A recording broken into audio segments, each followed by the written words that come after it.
Hi everyone, I'm Roberta Gonzales and welcome to this month's edition of Visit Mendocino County, Magic is Real. It's so real that we decided to feature the performing arts here in Mendocino. In Mendocino County, there's so much to do. There's hiking, there's biking, there's kayaking, there's camping, there's glamping, and there's great bed and breakfast places. There's wonderful places to eat, and it's dog friendly. But we wanted to focus in on the performing arts. So we decided to stop off and visit the fine folks at the Mendocino Theatre Company. We went into their stage where they're working on another production. They're always producing something here in the Mendocino area. So we want to let you in on a little treat. Come on along.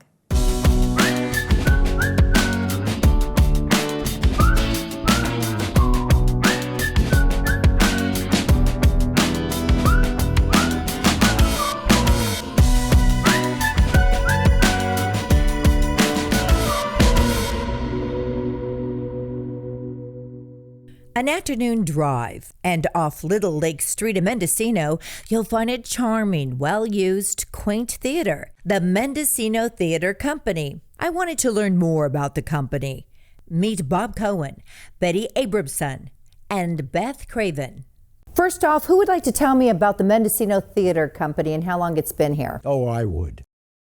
Yeah, the Mendocino Theatre Company, actually it's an outgrowth of some other theater that was being done here at the Arts Center.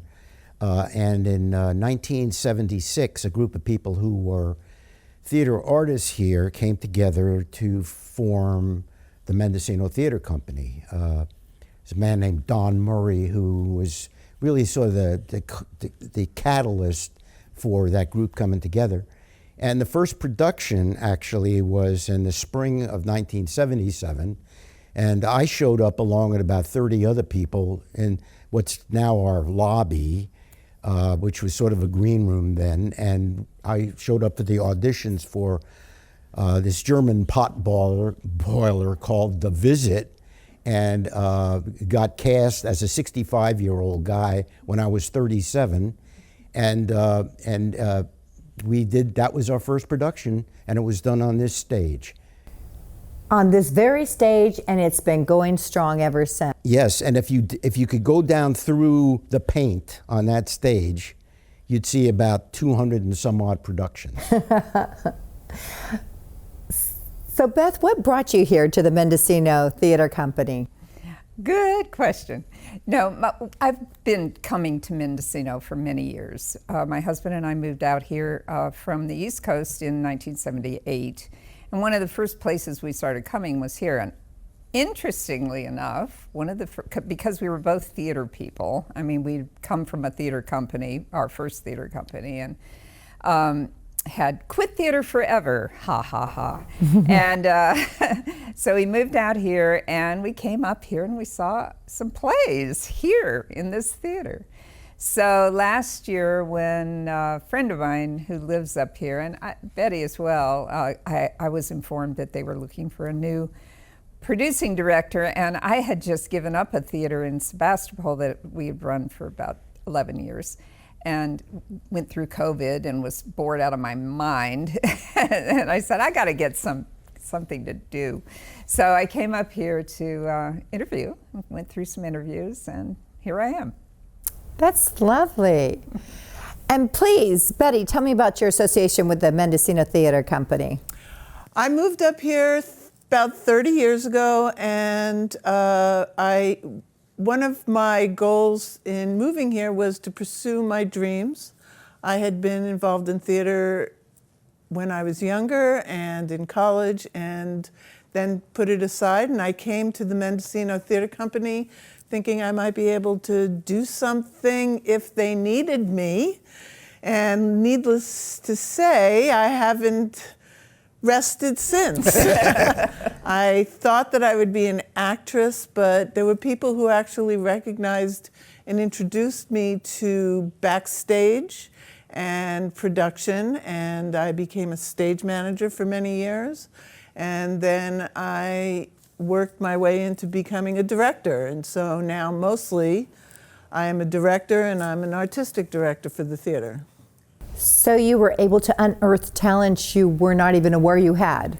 Well, they were talents that I had no outlet for.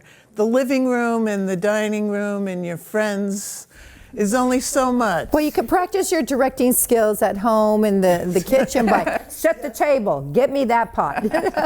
That's right, but here it's very creative Yes. and really wonderful to work with talent, young and old.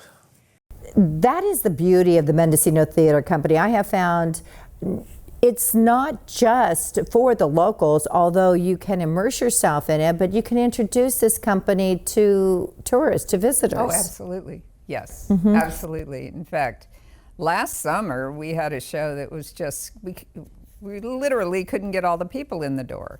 And many of the people were tourists.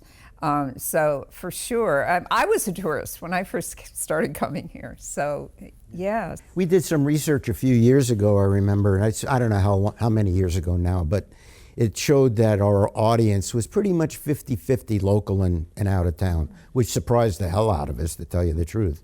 But there were a lot of people coming, and a lot of folks who come here and see shows are sophisticated theater goers who, have been to theater in New York and Chicago and LA and San Francisco and so forth. And it's interesting that sometimes they see the same play that they've seen somewhere else.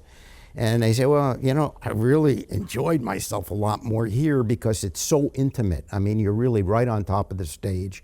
Yes. And it's such a kind of an experience rather than sitting in a 750, 1,000 seat house and you're way in the back and far away from the stage and the actors and stuff. And here you're right with them. Very intimate.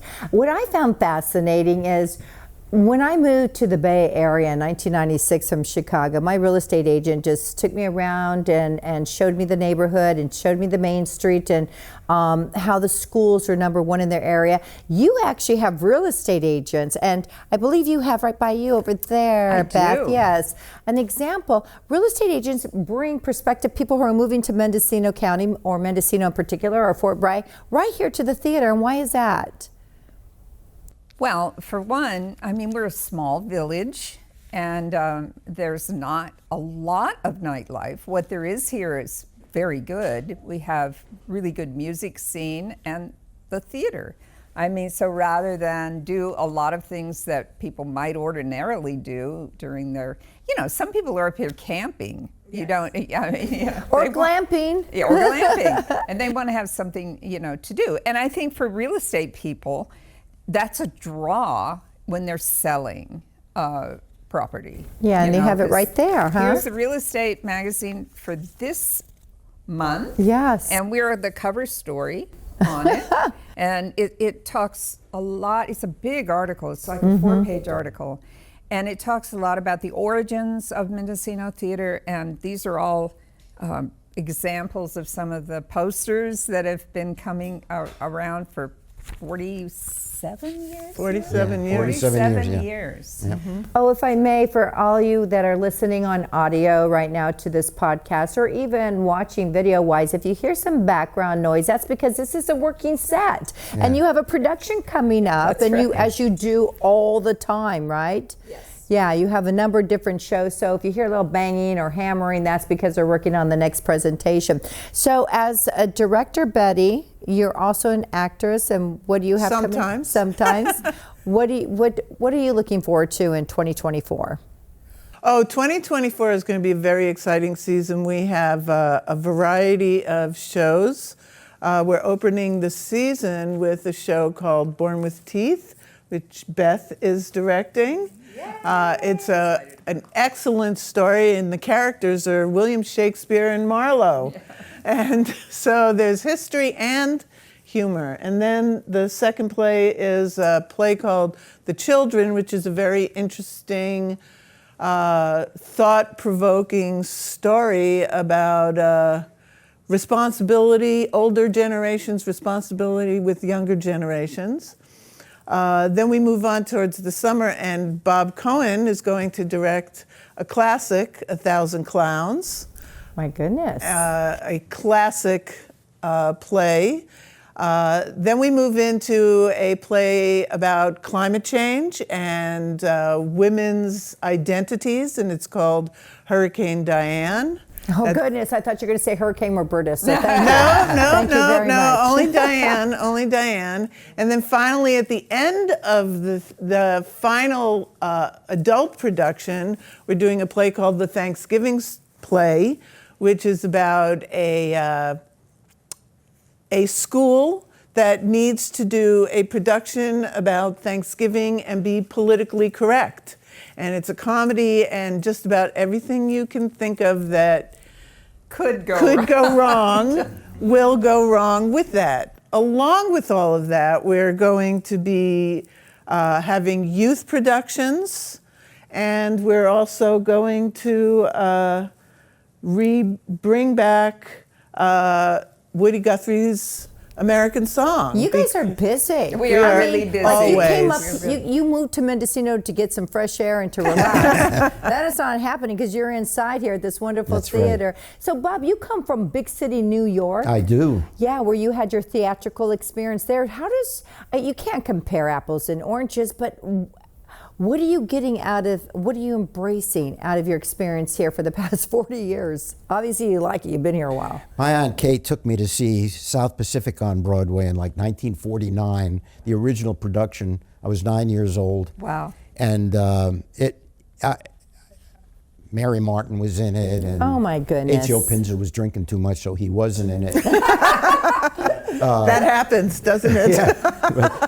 But it hooked me on theater, and I loved musical theater at the time, and I did a little bit of acting in high school. The theater scene in New York is totally marvelous, but it's not accessible to most people anymore. No. It's so damn expensive. I mean, it's just, it costs you hundreds and hundreds of dollars for a ticket. Yes. I had some friends who apparently went to see a show on Broadway, which I will not mention, not too long ago, and I think they paid about $160 a ticket, and they walked out. It wasn't that great. Oh no. So, no. but anyhow, so to cut to the chase, I did a little acting in high school and got involved with original musical comedy in college. But I wasn't a singer or dancer, so I was on the production side. But I always loved theater and figured, well, I'm an audience member. But then I got to move here, and I got to play, and it was. Let me say this. I get real verklempt about this, but I can't imagine my life without the Mendocino Theatre Company. I just can't. I mean, I love my wife and my family, but I just can't imagine my life without this theater. It's been everything to me, and I started acting in 1977. I've probably acted in about 35 productions here on this stage, and I've directed another 25 or 26, and it's just it's my life. I love it, and I'm getting old now. I'm 83 now. But wow, when I look back and I say, well, thank you, Mendocino Theatre Company.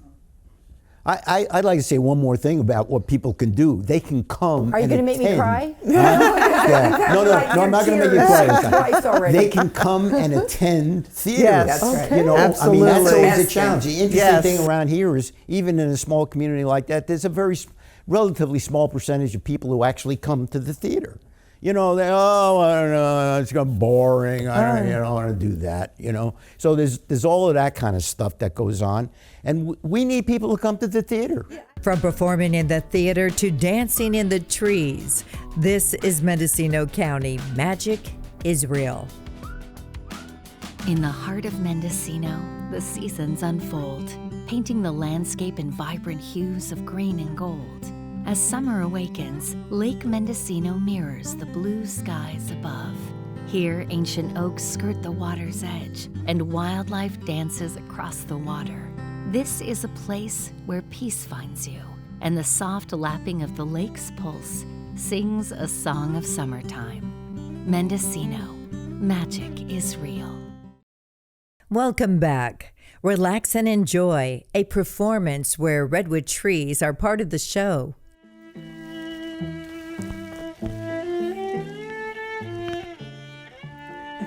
Kara, tell me about Mendocino Dance Project. Well, Mendocino Dance Project is a contemporary dance company, and we are making dances in the forest, on the trees, and also on the ground. We perform throughout the county, mostly in rural places, and are definitely trying to push kind of the arts in our community and also just bringing art to rural places. But you started all this. How did you have such a grand vision? Well, to be honest, I didn't have a grand vision. I moved to Mendocino when I was in my 20s and I was pregnant. My partner lived here, and so this is where we moved to. And at the time I was living in the Bay Area, just fresh out of college, exploring the dance scene, really wanting to dance. And then, surprise, I decided to have a baby and moved to rural Mendocino. So how did you decide? How'd you come up with the idea to dance with the trees? Well, about 11 years ago, I started commuting to the Bay Area to kind of just explore the dance scene again. My kids were old enough. Someone actually suggested that I check out this company, Bandaloop. So I took a workshop, instantly was hooked and fell in love with the work. And then a year or so later, I went on tour with them and started working as kind of an as-needed independent contractor. And I've been doing that for 12 years. And so, we dance, Bandaloop dances on the sides of buildings, and it's all vertical dance that I've done with them and traveled all over the world doing it. And then, I don't know, five years ago, I was like, really just like, driving around Fort Bragg, just like, isn't there anywhere? Like, there are just no buildings that are tall enough or right or, have the right roof that we could rig and dance on. I really do love the area. I'm really inspired by nature in general and making art. We love working outdoors. We like working in theaters too, but a lot of times we'll make work outdoors. So how many performances can you offer a year to the public? Good question. Well, if we had many funders funding the performances, then probably more than we do now. Well, how do you fund a performance? Well, there's a lot that goes into it, you know? I mean, You have the dancers. I have the dancers, and they work probably the hardest out of anybody and get paid the least. So obviously it's a labor of love that they just are committed and want to be performing and making art too. But when we're even in our last outdoor show, we had lighting needs, we have sound needs. Sure. We have, luckily a group of volunteers for people to lend extra hands here and there. But So first off, if somebody wants to contribute and help your cause, who can they see or where do they go? And then also for more information on just when you're performing and somebody wants to catch that. yeah. Well, we have a website, mendocinodanceproject.com. We're hoping that it'll be mendocinodanceproject.org soon. So that's a transition we're hoping to make sooner than later. What kind of life lesson has this taught you to dance with the trees? Once you're up there, it's really easy to just pause and take a moment and just be present with where you are and admire what's around you. And one of my favorite things to do is to just see how the sunlight filters through the branches when you're up high, the patterns of the branches that are above you, what things look like from the top looking down. And yeah, I think that's a good lesson in life, is like, we can slow down, we can take a minute, we can take a pause and just admire and be grateful for what we have. We heard from Kara Starkweather, but what does Mackenzie Rain think about dancing in the air? Well, I've been dancing on the ground since I was a child. I've always loved dancing in recitals, hip hop, jazz, tap, ballet, everything. I've been dancing with Kara Starkweather and Mendocino Dance Project for about 8 years now. actually. I'd say we started in the trees probably 5 or 6 years ago. Our first big show was in 2019. The trees have a really magical feeling to them.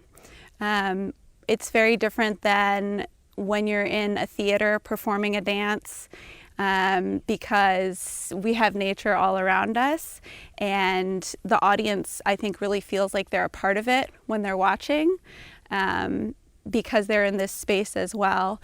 And so being up there with the trees, it's, once you get past the physical challenge of it, it's just a really wonderful, different experience than being on the ground. The physical challenge is, I would say, mostly a core strength. So if you think about it, you're completely horizontal, so the body wants to flop down, and you're constantly fighting that with your core muscles to keep yourself upright, to keep your head in line.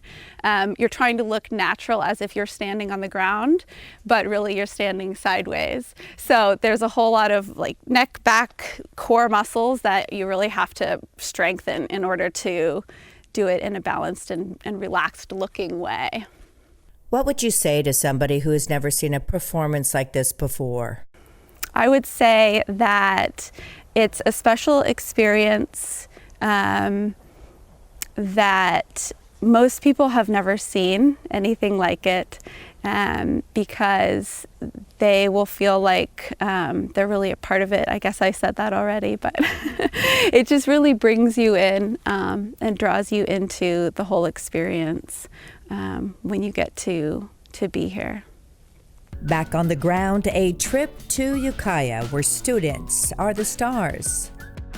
Tranquil fern canyons and babbling brooks, lake vistas stretching out before you, ancient redwood groves, a summer unbounded. Mendocino. Magic is real. Our podcast continues as we explore the arts in and around Mendocino County. In Ukiah, we find ourselves at Mendocino College, at the Mendocino College Theater. Here we are now in this gorgeous, beautiful, pristine theater. We are at Mendocino College here in Ukiah, and I'm being joined with Reed Edelman. and Eryn Schon-Brunner. is it okay if I just call you Eryn and Reed? Of course. Just because we've been talking here and I feel like we're old friends now. So tell me, what is so unique about your theater program here at Mendocino College? Oh my gosh. Well, one thing is, you just mentioned, we have these beautiful facilities. And one of the things that you and I were talking about before is that we are not only a 2-year community college training students in theater and dance to transfer to 4-year institutions, but also we are the art center of our community. And in fact, one of the missions of Mendocino College is to be the anchor for the arts in Mendocino County. And that is exciting. Yes, Eryn, it is such a large county. Do you find people come from all over your county, or are you finding students are coming from other counties as well? Well, that's interesting. Mendocino County has such a diverse population, and so many people come to Mendocino County. So often I will get students who have been born and raised here and are coming up through the college system or the school systems here. But I also get people who have come from other places and are working here now and want a place to dance. So for instance, they might have finished their degree somewhere or dance professionally and then come back and want to have that experience here. And so they come to the college to enjoy the creativity and the programming that we offer them here. And that is exciting because then we have this sort of cross-professional basis of dancer / actor or performer. And the younger students learn so much, and the ones who are more professional get to use their craft, and it's so exciting. That is exciting. How do you two work together? Are you Reed more on the theatrical side and you, Eryn, more on the dance side? Is that how it works? Yeah, so I teach the dance classes here, and produce the dance performances. Mendocino College Repertory Dance Company, I run that, and they have a show every fall. And then I also teach choreography here, and that produces the Spring Dance Festival here at the college. And so that's where students get to make their own work and put it up on stage and get the experience, all the technical elements and all of that, take it from 0 to 100, and then perform it for whoever wants to show up. But we work together often, Reed and I, because we share students, and he has a conservatory program. So I teach acting, I teach directing, I teach introduction to theater, and as Eryn said, I direct our theatrical productions, but we often do musicals, and so we work together on those projects. And even when we're not doing a musical, there's a lot of crossover in the projects that we do. So we work very closely together. And there's also, we also have a program in technical theater. So we have another professor, Steve Decker, who has a certificate program training students in theater production. And then we also have a lot of other part-time faculty and also a music program and an art program, all housed in this Center for Visual and Performing Arts. So we really do, because we're a small college, there's not a lot of division between, in a larger college, there might be a very separate theater program and dance program and music program, but we really, as a faculty and our students, also work very closely together. Well, with that explained here, I find both of you together a double threat, but in reality, you can also be producing triple threats between dancing and singing. Yes. And acting. This spring, we're going to be doing a production of Twelfth Night the Musical. And so this is a jazz funk adaptation that was originally done in New York by the Public Theater, and we'll be doing it in March of 2024.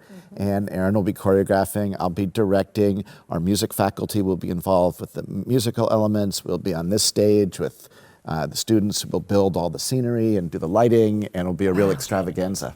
That's amazing. It really, truly is amazing, the undertaking, when you think of everything from the technical aspect, the lighting, the staging, who stands where, who enters when.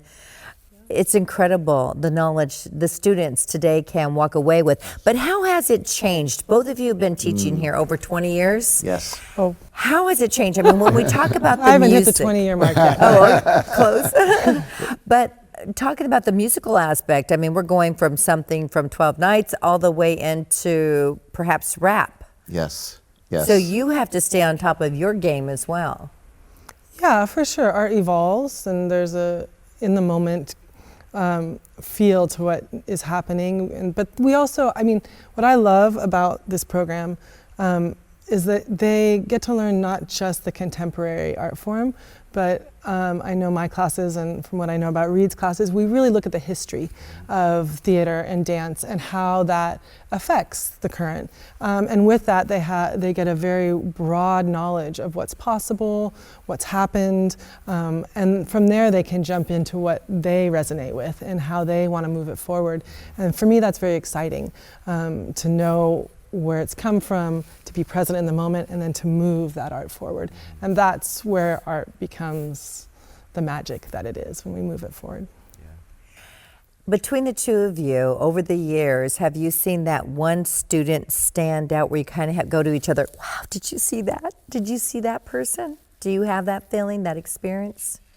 I think we have a lot of those students. I mean, it seems like there's those students come along. There's always those really special students that bring a very exciting talent to their work, and we've definitely had students who have gone on to professional careers in the arts.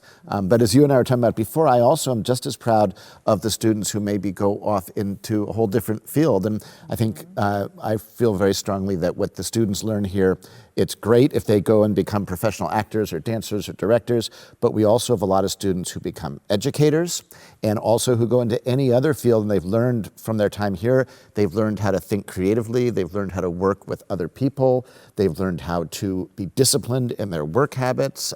They learn so much through their participation in the arts that's valuable, whether they become a Broadway star or whether they go into business or teach or go into whatever. I liked it because a couple of your students walked by earlier and you said, thank you, you're on time, you're perfect, thank you. And that really resonated with me because a lot of people always like, run that 5-10 minutes late. And I know for years doing the news before, when the news starts at 5 p.m. or 6 p.m. or 10 p.m. or 11 p.m., you can't say, oh, I'm not ready yet. Give me 5 more minutes and then we'll be on the air. So those are skills, and they may not seem that important, but they are. They're life skills. For sure. Learning how to show up and be present is a big part of what we do, and that's where the work happens, is being present. So. What brings you joy teaching here, Eryn? It's interesting when he's talking about, you asked about the one person who goes on professionally and the person that maybe goes on to try something else. I just love to see the evolution of a student. For a student to come into class and start to recognize what they like and who they are. And dance is such a personal thing, right? As is theater, but you're using your body, yourself, as your vessel for art. And so you learn so much in the process of making the art that they learn about themselves. So they grow incredibly in the 16 weeks that I have them, or if I get to have them longer for 2 semesters or 3, I watch them own who they are, figure out what they love, get more skills for their creative endeavors. And for me, that is so exciting, just to see the growth. Yeah. It's very, very special to witness that. How about you, Reed? Well, I just feel so lucky to be able to have a job where I get to do every day what I love doing. And then to share, like Eryn was saying, to share that love with the students and see them be as excited about something that I enjoy so much, and then have them share that enthusiasm is really wonderful. And I guess the other thing I would say is I love the fact that our work is always different, that every time there's a new production, there's a new puzzle to be solved, and how we're going to do that. And it's never the same. There's never a time in our work where we're just counting the hours till the clock runs out at the end of the day. It's always exciting. And even the parts of the job that are maybe the more routine things, or the every job has things that are more work, but there's always a feeling that we're doing something new, and there's excitement to it. And I love doing that, and I love sharing that with the students. Wasn't that so cool? That's it for this month's edition of Visit Mendocino County. Magic is real. You come to Mendocino County and there's so much to explore. There's camping and glamping. There's lots of music, and there's so much in the performing arts. And we hope you enjoyed this month's podcast. Until next month, everybody, take care of one another. And we want to see you here in Mendocino County, where magic is real.